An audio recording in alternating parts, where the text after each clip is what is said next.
da Apple. Temos aqui a Cristiane Machado, modelo, atriz, muitos trabalhos no cinema, no teatro, na televisão, já participou de várias novelas da Globo, Amor à Vida, Negócio da China, e também atuou na novela Os 10 Mandamentos da Record e no seriado Um Contra Todos da Fox. Ela é ativista contra da violência, né, contra as mulheres após sofreu várias agressões. Você se lembra de um Fantástico, o caso dela veio a público, tal. Ela instalou câmeras, foi uma cena assim bem forte, bem chocante. A gente acompanhou isso aí. E temos também o Dr. Nico. Dr. Nico também está aqui para falar isso, e a gente gostaria de pegar dois exemplos, né? Ela que viveu na pele a violência doméstica, a violência contra a mulher. O que as meninas, as mulheres que estão ouvindo a gente têm que fazer num momento desse, né? Para a gente poder alertar. Então você, meu querido doutor Borzino, pode fazer a primeira pergunta para ela, ou para o Nico, para quem você quiser. Está aberto aqui o programa para a gente falar sobre esse assunto que parece que aumentou agora com a pandemia, tal, com esse isolamento. É que eu gostaria de saber, pelo seguinte, porque assim, a gente sabe que a mulher tem vários motivos para não denunciar logo, que é uma coisa que já, se a gente pensar racionalmente, seria uma coisa que você já colocaria a boca no trombone, né? A violência já acontecendo. Como que ela se sentiu? Como é que você se sentiu? Por que demorou, né? Por que isso é uma coisa da mulher mesmo? Eu entendo que a mulher sente.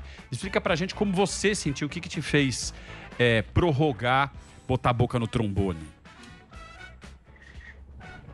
Prazer falar com homens justamente sobre essa causa que é tão importante, porque muitas vezes criam disputas entre homens e mulheres e, na verdade, a gente quer a junção, né? Boa. Então, a gente precisa da voz de vocês.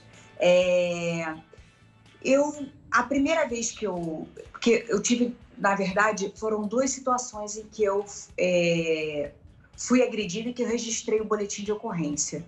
A primeira, eu estava há 4 meses casada no civil. E eu nunca tinha vivido a violência doméstica, a gente não falava tanto quanto estamos falando agora. E, primeiro, a mulher sente muita vergonha.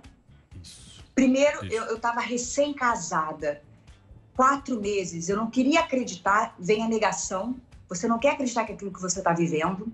E, segundo, o medo da impunidade. Eu acho que essa é uma das coisas piores. Eu denunciei de primeira, eu fui ensanguentada para a delegacia. A primeira vez, não foram aquelas imagens do Fantástico. Eu fui ensanguentada com a minha cachorra, porque minha cachorra também tinha sido agredida, uma cachorrinha pequenininha, na cabeça, abriu a cabeça. Eu estava toda ensanguentada, parecia um dálmata, assim, cheio de roxos. Hematoma. Aberto aqui, hematomas e... perfurado com um vidro, enfim, foi uma violência. E o meu agressor saiu com uma fiança de R$ 1.500 em 20 minutos. Jesus. Vocês imaginam, o meu agressor com condições financeiras, R$ 1.500 para ele é R$10, né? Não é nada. Sim. Com uma tropa de advogados e eu sozinha com uma cachorra, porque os meus pais são deficientes. Meu pai é deficiente visual, minha mãe é deficiente física, eu não tenho irmãos, né?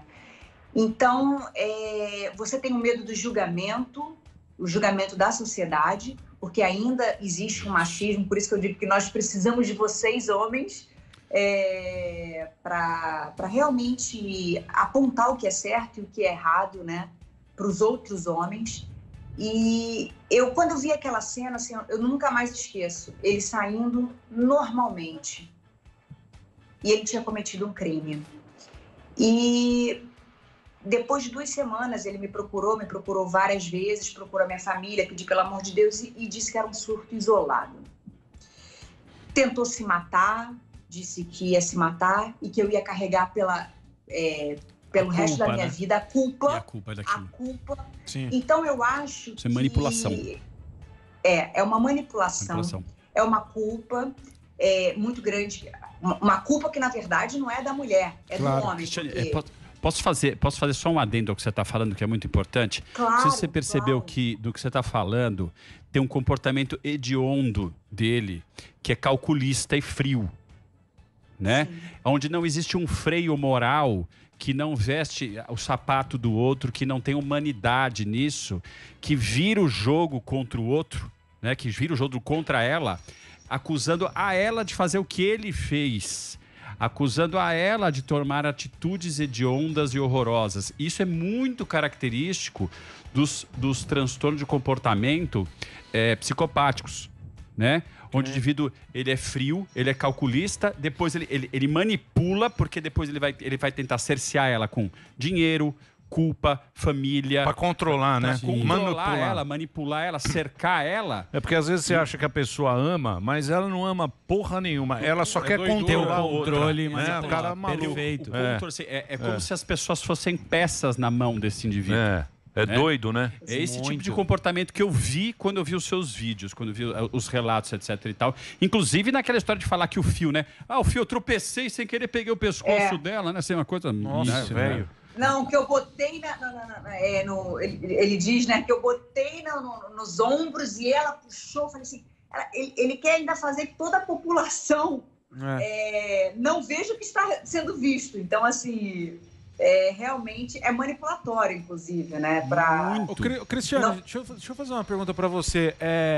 Nesse tempo de relacionamento que vocês tiveram, você não viu nenhuma pontinha de algo que desse a entender que ele fosse um cara desse jeito, violento e meio maluco, ou lance de estar apaixonado? Você falou assim, não, ou um modo grosseiro de falar no início. Como que foi esse lance aí? Se foi gradativo, né? Você não teve nenhuma pista que talvez ele fosse um cara violento, vai chegar nesse extremo assim, não?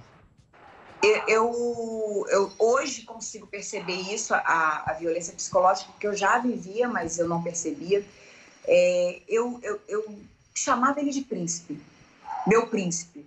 Então, para você ter uma ideia, mais ou menos, eu fui pedida em casamento no Machu Picchu, ajoelhada, carregada no colo. Então, assim, toda mulher sonha casar, ter filhos, ter um casamento com os fadas, ter um parceiro de vida. Uhum. E antigamente, quando eu conhecia, eu estava no ar, numa novela, e ele dizia que a minha profissão era o máximo. Que bacana, que você gosta da sua profissão, e incentivava.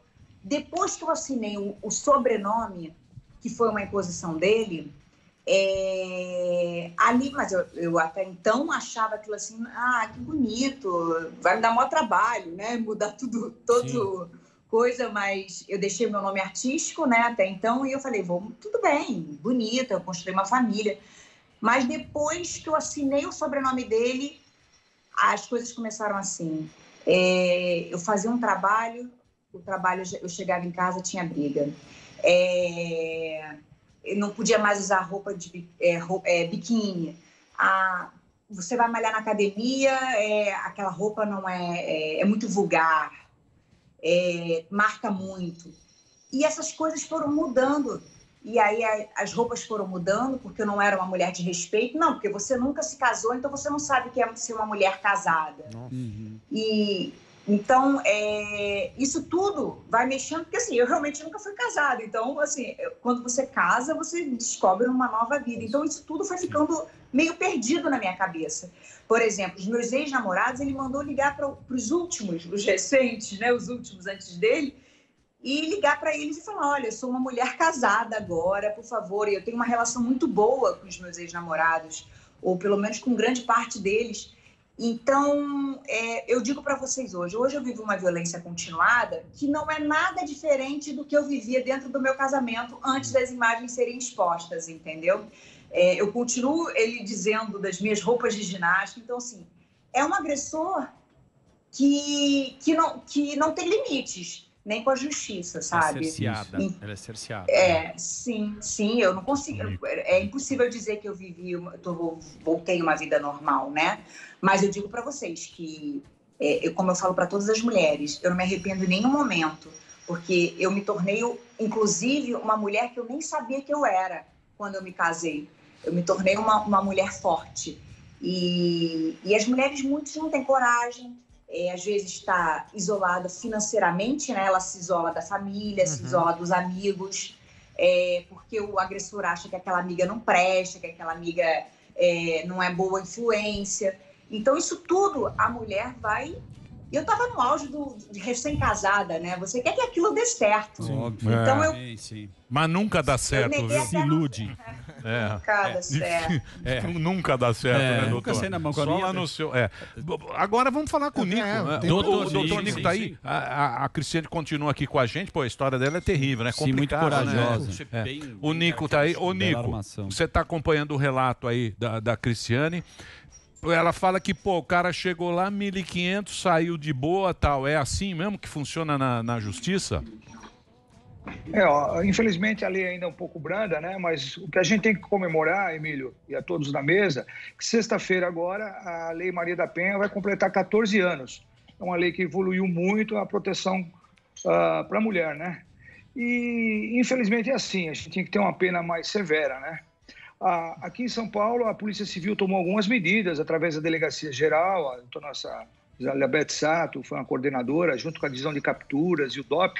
Nós fizemos algumas operações durante a pandemia, chamada uma operação primeira, que foi a chamada Metendo a Colher, onde a mulher estava confinada em casa, a gente pedia para os vizinhos também denunciar. E foi uma operação de sucesso, um dia só nós prendemos 39 pessoas. E fizemos também uma outra operação chamada Não Me Toque, que ao todo foram presas 180 pessoas, Emílio, nesse período de pandemia. Que momento, doutor Nico Zuckerman, aqui? Ô, Nico, deixa eu só para... Aumentou muito, com esse negócio de isolamento, aumentou muito a violência? Eu digo a violência doméstica, né? Às vezes a violência doméstica é consensual também, aquele casal que gosta de sair na porrada, tal. Eu queria entender um pouquinho isso, porque são dois assuntos, né? Eu acho que aqui é a violência contra a mulher e a violência doméstica, né? Que é casal que sai na porrada. Como é que é esse número aí, você que tá acompanhando de perto isso? Durante a pandemia, diminuiu o registro de queixas, porque as pessoas estavam mais confinadas em casas e não iam fazer queixa, não saíam para fazer. Mas aí a Polícia Civil disponibilizou a delegacia eletrônica e o que a gente pediu aí, como eu falei, metendo a colher, o vizinho denunciar. Agora, com a flexibilidade, já estão mais procurando a delegacia. O que nos importa é isso, ter o boletim de ocorrência para que a gente possa encaminhar as medidas protetivas para essa mulher, né? Mas é o que você falou, no comecinho da pandemia diminuiu. E agora, com a flexibilidade, isso já está voltando aí ao número de registros, bem como a instalação das EDMs, né, que estão cada vez aumentando mais, e disponibilizando fazer também o BO via eletrônica. Ô, doutor, a gente sabe que esses tipos de violência acontecem em todos os tipos de classe social. O caso da Cristiane é um exemplo disso. E existem muitos casos de violência doméstica em classes mais abastadas, assim, porque, como ela falou, o cara foi lá, pagou R$1.500, que para ele não é nada. Esses caras, assim, que se acham o dono do mundo por ter uma condição financeira maior, tem muitos casos em classes mais abastadas ou não tem classe social isso aí? Não tem classe social. Os principais crimes que são cometidos são a lesão corporal, a ameaça, o estupro de vulnerável, principalmente, e o feminicídio. Mas a questão que eu fiz um mandato junto com a doutora Ivalda, que eu fiz questão de cumprir, foi um caso de um avô que abusava do neto sexualmente, mandamos ele para a cadeia. Então, a coisa abrange um número que você não acredita. Mas a polícia está atenta, criou vários instrumentos para a mulher. E como que eu vou falar? Nós temos que comemorar que de sexta-feira agora, dia 7, vai completar 14 anos a Lei da Maria da Penha aqui, que tem um avanço especial para a mulher. Queria fazer uma pergunta para a Cristiane, que você disse que você fica... existe falta de coragem nesse momento de denunciar e vergonha. Como foi para você colocar a câmera e se você foi instruída por alguém? E até estender a pergunta para o Nico, se com material de câmera, com material de vídeo, né, a pena pode ser agravada. Eu já estava assim, entregue, porque eu achava que eu não iria sair. Nós morávamos numa casa muito isolada, numa casa enorme, e nós tínhamos caseiro, mas ninguém se mete, né? A verdade é essa, né? Hoje, com essa lei nova agora dos síndicos, eu acho muito importante que venha ajudar muitas mulheres. Ele botou a faca no meu pescoço e disse que eu já estava triste, só ficava ficava na cama, ele não viajava mais, ele não trabalhava mais, para ficar me cerceando justamente por isso. Eu só saí com um motorista E ele botou uma faca no meu pescoço e disse que se eu entregasse ele à polícia, ele matava meus pais. Imagina. Eu acho que dali eu tirei... eu dali tirei as forças, porque eu falei, eu preciso sair disso. E aí eu lembrei a primeira situação que me ocorreu, né? Que ele foi preso em flagrante e saiu. Eu falei, eu preciso arranjar um jeito de provar o que eu estou vivendo, porque senão pode acabar sendo a minha palavra contra a dele, né? Então, eu já estava entregue e, assim, já estava muito triste, depressiva, passei por isso tudo. Eu falei, se eu não tiver como provar viva, a minha mãe vai ter como provar quem me matou. Então, foi um dia que ele teve que viajar repentinamente a negócio que eu instalei as câmeras. Foi a única saída que eu vi, sabe, porque eu já tinha passado por uma denúncia. Então, assim, como o doutor Nico falou, assim, a gente evoluiu muito de 2018 para quando ocorreu o meu caso para agora, e eu virei, assim, uma ativista ferrenha por sentir isso. Nós evoluímos muito, como eu tenho o botão do pânico, evoluímos demais. Cada vez mais a gente precisa falar sobre isso para evoluir, né? Mas eu acho que as imagens, pelo menos, me deram uma força para eu ter coragem de ir à frente e denunciar. Mas tem uma coisa muito interessante. No judiciário, demora um pouco. Então, por exemplo, você faz perícia do áudio, a gente tem primeira instância, segunda instância, terceira instância. Eu me sinto uma vitoriosa porque o meu agressor foi condenado a 3 anos de prisão no semiaberto e já ficou 7 meses em Bangu. Se falarmos que é um homem com cultura, um ex-diplomata, com dinheiro, branco, eu me sinto vitoriosa pelo que foi conquistado. Obviamente, se eu acho justo, se eu acho que é uma lei muito branda ainda, mas eu acho que estamos avançando e nós temos que continuar reverberando isso, porque cada vez as penas vão ser mais punitivas, sabe? E mais... Porque a gente está falando de vidas, né? A gente não está falando de uma caneta, um objeto, né? Mas você sabe que isso aí é complicado, viu, Cristiane? Porque isso aí, um depoimento pessoal, né? Quem não vive isso não sente, né? Então, por isso que é importante. E importante a gente dar dica, por exemplo, que é o que você está falando aqui, para quem porventura está se sentindo ameaçada e tal, é gravar um vídeo, porque é aquilo que você falou. Quando você chega para fazer um BO na delegacia, é uma palavra contra a outra. Então fica muito difícil. Então essa aí é uma dica importante aí para você saber. Isso, em briga de marido e mulher, ninguém quer se meter. Então grava, hoje em dia tem celular. Grava aquele momento que a gente vê muito isso. Mas eu tenho uma dúvida, Emília, até falar para ela. Primeiro, parabéns pela sua coragem, mas se você grava um vídeo, você corre um risco assim violento também. Quais são outras alternativas? Porque você falou, fiquei muito constrangida, com medo de falar que isso está acontecendo comigo. Para quem recorrer? Para um amigo, para um parente? Quem que pode te ajudar também quando está acontecendo algo desse tipo?